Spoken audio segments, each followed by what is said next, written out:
사랑의 샘 평화의 소리 KCR 뉴질랜드 뉴스입니다. 최근 웰링턴을 방문한 사람의 코비드19 양성 사례는 2월 이후 뉴질랜드 최초 발병에 대한 두려움을 불러일으켰습니다. 이 확진자는 델타 바이러스 변종에 감염된 것으로 판정받았습니다. 델타 바이러스는 원래 바이러스와 다른 변종들보다 더 감염이 잘 되고 잠재적으로 더 해롭기 때문에 전문가들은 우려하고 있습니다. 델타 변형은 코비드19를 유발하는 사스코브이2 바이러스의 변종입니다. 2020년 말 인도에서 처음 발견됐으며 2021년 초반 유행병의 초기 물결에 비교적 피해를 입지 않았던 인도가 겪은 엄청난 감염과 사망의 원인이 된 바이러스입니다.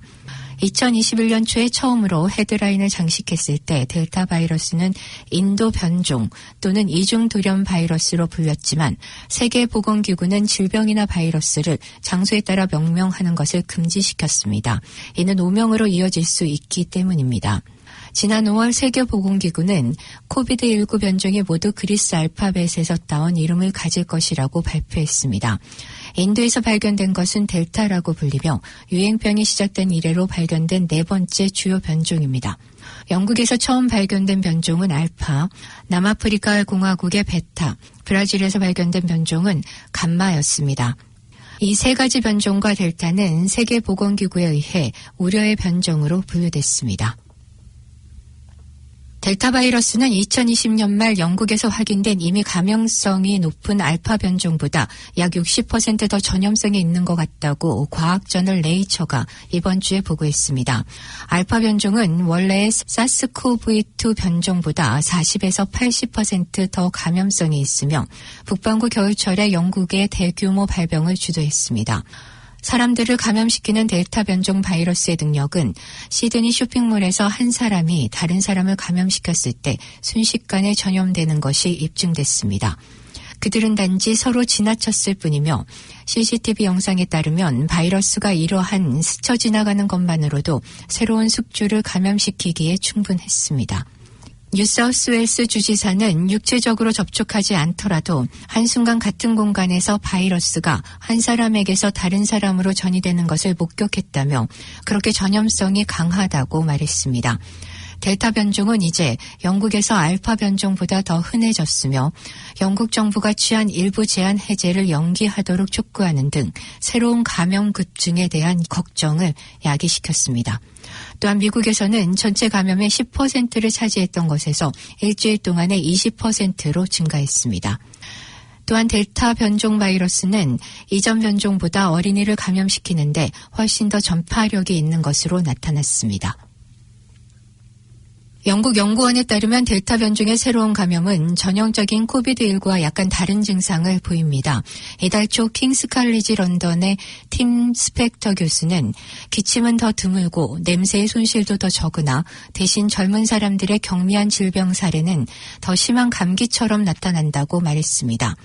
두려운 것은 사람들이 감기라고 생각하고 코비드 검사를 받거나 스스로 격리를 하지 않아 바이러스를 더 퍼뜨릴 것이라는 점입니다.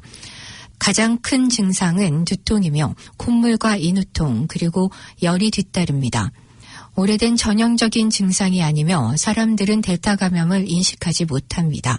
이 증상은 정부에서 발표한 어떠한 정보에서도 찾아볼 수 없습니다. 따라서 이것은 사람들이 일종의 계절적인 감기에 걸렸다고 생각할 수도 있고 여전히 파티에 나가서 다른 6명에게 퍼뜨릴 수 있다는 것을 의미한다고 스펙터 교수는 말했습니다. 그리고 이것이 많은 문제를 가중시킬 것으로 생각한다고 강조했습니다.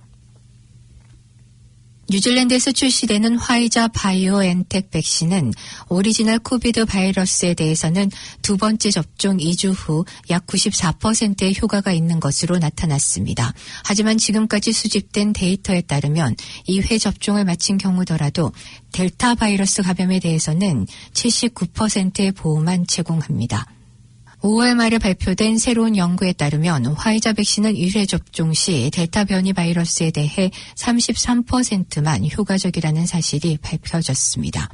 다른 백신들도 델타 변이 바이러스에 대해 감소된 효능을 보여줬습니다. 아스트라제네카 백신의 2회 접종은 델타 바이러스 감염에 대한 60%의 예방 효과가 있으며 1회 접종은 30%의 효능이 있는 것으로 나타났습니다.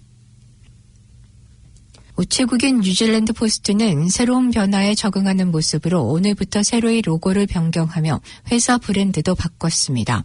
공기업인 뉴질랜드 포스트는 오늘부터 사용되고 있는 빨간색 바탕에 흰색의 편지 로고를 파란색과 빨간색 그리고 흰색이 섞인 로고로 바꾸기 시작했고 회사 브랜드도 뉴질랜드 포스트에서 엔제 포스트로 단순하게 변경한다고 발표했습니다. 엔제 포스트는 1840년에 설립돼 지난 180년 동안 뉴질랜드의 가족과 친구, 친지들 사이를 연결했지만 당시에는 상상도 못했던 택배 배달로 바뀌게 됐다고 덧붙였습니다.